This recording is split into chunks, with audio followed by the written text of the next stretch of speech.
Welcome to the Projects for Assistance in Transition from Homelessness Annual Report Survey, also known as the PATH ARS.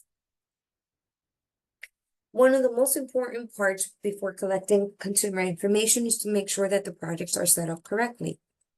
The HMIS project type must be a project type of street outreach or services only, and the funding source must be one of the HHS PATH Street Outreach or HHS PATH Supportive Services only.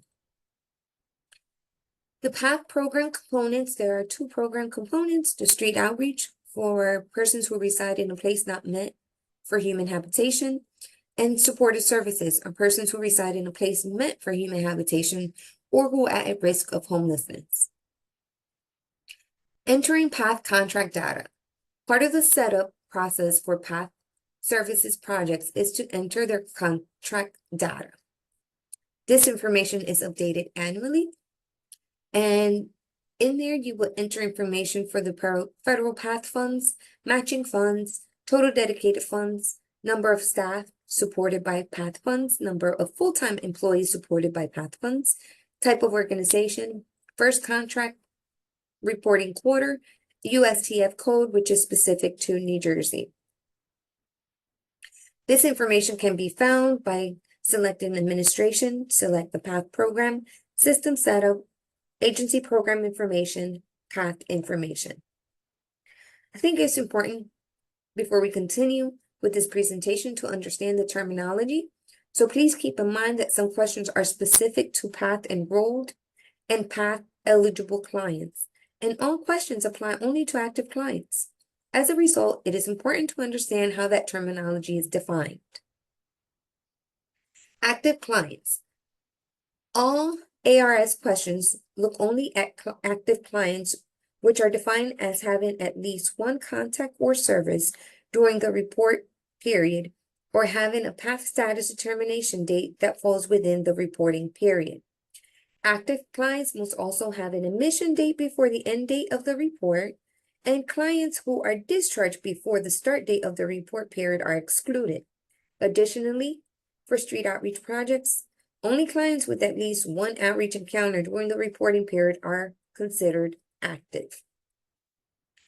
PATH eligible. Most of the questions on the PATH ARS apply only to clients who are PATH eligible.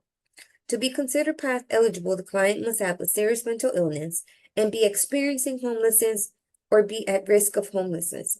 To determine if someone has a serious mental illness, the client must answer yes to mental health problem at admission, and they must answer yes to disabling condition. Answering yes to the first follow-up question under mental health problem will also result in the client being considered to have a disabling condition. PATH enrolled or enrolled in PATH. Several questions on the PATH ARS apply only to clients who are PATH enrolled. Enrollment in PATH is based on the PATH status questions found at intake, discharge, or in the HMIS info portion of the face sheet. Updating the information in one of these locations will overwrite the information in others as well. To be considered enrolled in PATH, the client must have answered yes to currently enrolled in PATH and must have a status determination on or before the report's end date. Budget information. The budget information are questions 1 through 7. And you'll find that at the top of the report, it comes directly from the PATH information entered under the system setup, which needs to be updated every year. If a grant includes both a street outreach and a services component, the PATH contract data only needs to be entered in one of the projects. If the PATH ARS is run for multiple projects and information is found for more than one of the projects, the report's going to add up the values for each project and include that in the report. Questions 8 through 16 are reporting consumer details. 8 starts with the number of persons contacted by PATH funded staff this reporting period. Number 9 is the number of persons contacted this reporting period in a PATH street outreach project. Number 10 are consumers contacted in service-only projects. And 11 are the total number of persons contacted during the reporting period. 9 plus 10 will equal 11. 12A counts the number of contacts between first contact and the date of enrollment using the following methodology. Start with the universe of active clients. Of those, project stays further restrict the universe to only stays that have a path status date of status determination dated during the reporting period where the client became enrolled in path equals yes.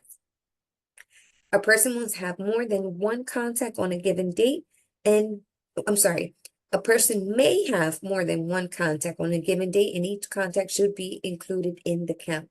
So, for example, current living situation, date of engagement, and path status are considered 3 separate contacts, even though they are dated on the same day.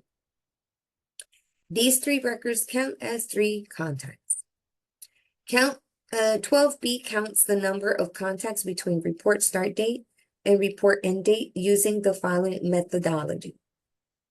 A person may have more than one contact on a given date, and each contact should be included in the count. Use any of these records in determining which clients to include. Active as a contact with the client. This includes a normal current living situation formerly known as contact, as well as other date fields described in that section. As previously explained, each different record count as a separate contact, even if they are on the same date. 13A looks at the number of new persons contacted this reporting period who could not be enrolled because of ineligibility to path. 13B are the number of persons contacted during the reporting period who could not be enrolled because they were unable to locate the consumer. 14 are the number of new persons contacted during the reporting period who became enrolled in path. 15 are the number with active enrolled path status at any point during the date range. And 16 looks at the number of active enrolled path clients receiving community mental health services through any funding source at any point during the reporting period. So a client is counted as having received the PATH Community Mental Health Service if they are enrolled in PATH services and have either a supported service checklist entry within the reporting period with this service type, and or a referral recorded in the services referrals feature with this service indicated under purpose need. Question 17 looks at services provided. This question counts the services provided in context logs. So the only services that are counted are those that begin with PATH, the acronym PATH. This is an unduplicated count of all clients who receive each service. Question 18, look at the referrals provided. This question counts the referrals provided to all clients who were eligible, active, and enrolled in PATH. The only referrals counted are those recorded within the service referrals feature as having a purpose need selection that starts with PATH referral.